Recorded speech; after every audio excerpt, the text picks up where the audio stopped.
ನಮಸ್ಕಾರ ಎಲ್ರಿಗೂ. ನನ್ನ ಹೆಸರು ಬಂದು ಮೇಘನಾ ಅಂತ ಹೇಳಿ, ಮರಸ್ವಾಮಿಯವ್ರ ಸೊಸೆ. ನಮ್ಮದು ಒಂದು ಕೂಡು ಕುಟುಂಬ. ನಮ್ಮದು ಬೆಳೆ ಬಂದು ವ್ಯವಸಾಯ. ನಮ್ಮದು ಒಂದು 3 ಎಕರೆ ಜಮೀನಿದೆ. 3 ಎಕರೆ ಜಮೀನಲ್ಲಿ ನಾವು ಜೋಳ ಹಾಕ್ಕೊಂಡಿದ್ದೀವಿ.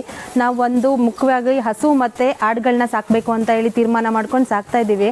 ಇದರಿಂದ ನಮ್ಗೆ ಏನಾಗ್ತಿದೆ ಅಂದರೆ, ಆಡುಗಳಿಗೆ ನಮಗೆ ಮೇವುಗಳು ಸಾಕಾಗ್ತಿಲ್ಲ. ಯಾಕಂದರೆ ನಾವು 3 ಎಕರೆ ಜಮೀನಲ್ಲಿ ಬೆಳೆದ್ರೂ ಕೂಡ ಬೇಸಿಗೆಯಲ್ಲಿ ಮತ್ತು ಮಳೆಗಾಲದಲ್ಲಿ ನಮಗೆ ಮೇವು ಸಾಕಾಗ್ತಿರಲಿಲ್ಲ. ಯಾಕಂದರೆ ಬೇಸಿಗೆಯಲ್ಲಿ ಬೆಳೆಗೆ ಪ್ರಾಬ್ಲಮ್ ಆಗ್ತಾಯಿತ್ತು, ಬಿಸಿಲಿಂದ ನಮಗೆ ಮೇವು ಸಿಗ್ತಾ ಇರಲಿಲ್ಲ. ಮಳೆಗಾಲದಲ್ಲಿ ನಮಗೆ ಕಟಾವು ಮಾಡಿ ಹಾಕೋಕ್ಕೆ ತುಂಬ ತೊಂದರೆ ಆಗ್ತಾಯಿತ್ತು. ಆವಾಗ ನಾವು ಏನು ಮಾಡೋದಂತ ಯೋಚನೆ ಮಾಡೋಕ್ಕೆ ಸ್ಟಾರ್ಟ್ ಮಾಡಿದ್ವಿ. KMF ಇಂದ ನಾವು ಸಬ್ಸಿಡಿ ತೊಗೊಂಡು ಟ್ಯಾಂಕ್ ಪದ್ಧತಿನ ಸ್ಟಾರ್ಟ್ ಮಾಡಿದ್ವಿ. ಅದರಿಂದ ನಮಗೆ ತುಂಬ ಲಾಸ್ ಆಗೋಕ್ಕೆ ಸ್ಟಾರ್ಟ್ ಆಯಿತು. ಅದಾದಮೇಲೆ ನಾವು ಏನು ಮಾಡಿದ್ವಿ ಅಂತ ಅಂದರೆ ಬ್ಯಾಗ್ ಪದ್ಧತಿನ ಅಳವಡಿಸ್ಕೊಂಡ್ವಿ.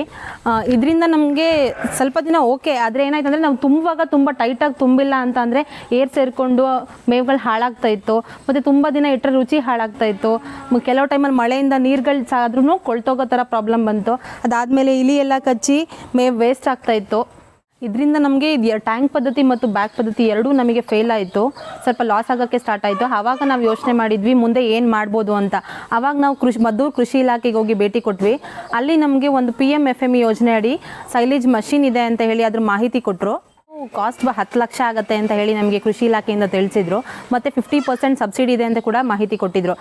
ಹಾಗಾಗಿ ನಾವು ಇದನ್ನು ತೊಗೋಬೇಕು ಅಂತ ಯೋಚನೆ ಕೂಡ ಮಾಡಿ ತೊಗೊಂಡ್ವಿ. ಈಗ ಆಲ್ರೆಡಿ ನಮಗೆ 35% ಸಬ್ಸಿಡಿ ಆಲ್ರೆಡಿ ಬಂದಿದೆ.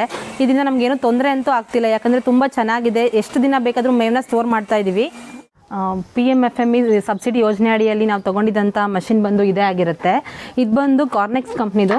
ನಾವು ತುಂಬ ಸರ್ಚ್ ಮಾಡೋಕ್ಕೆ ಸ್ಟಾರ್ಟ್ ಮಾಡಿದಾಗ ನಮಗೆ ಇಂಡಿಯಾದ ಬೆಸ್ಟ್ ಕಂಪ್ನಿ ಇದು ಸಿಕ್ಕಿದ್ದು, ನಮಗೆ ಕಾರ್ನೆಕ್ಸ್ ಕಂಪ್ನಿ. ಅದರಿಂದ ನಾವು ಈ ಮಿಷಿನ್ನ ಫಸ್ಟ್ ತರಿಸ್ಕೊಂಡ್ವಿ.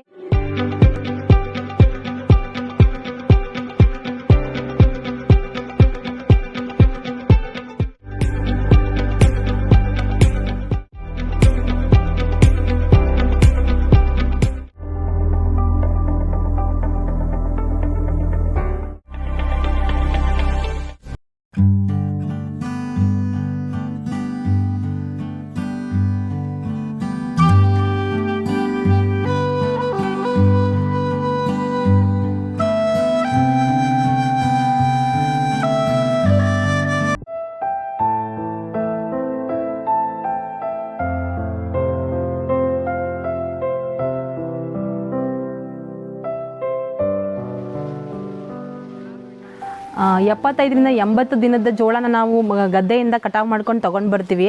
ಅದು ಯಾವ ರೀತಿ ಇರುತ್ತಪ್ಪ ಅಂತ ಅಂದರೆ, ಈ ಥರ ಆ ಜೋಳದಲ್ಲಿ ಹಾಲು ಬರಬೇಕು. ಈ ರೀತಿ ಜೋಳನ ಕಟಾವು ಮಾಡ್ಕೊಂಡು ತೊಗೊಂಡು ಬಂದು ನಾವಿಲ್ಲಿ ಫಸ್ಟು ಚಾಫ್ ಕಟರ್ಗೆ ಹಾಕಿ ಪುಡಿ ಮಾಡ್ತೀವಿ.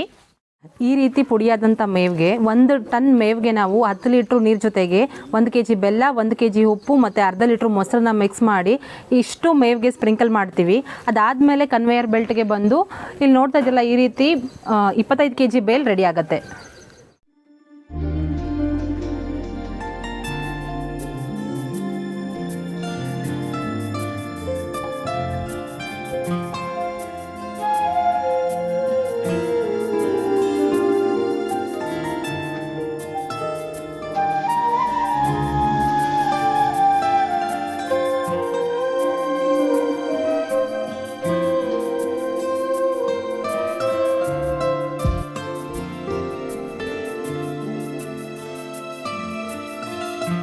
ಅಲ್ಲಿಂದ ಬಂದಂಥ ಬೇಲನ್ನ ಇಲ್ಲಿ ಸ್ಟೋರೇಜ್ ಮಾಡ್ಕೊಳ್ತೀವಿ.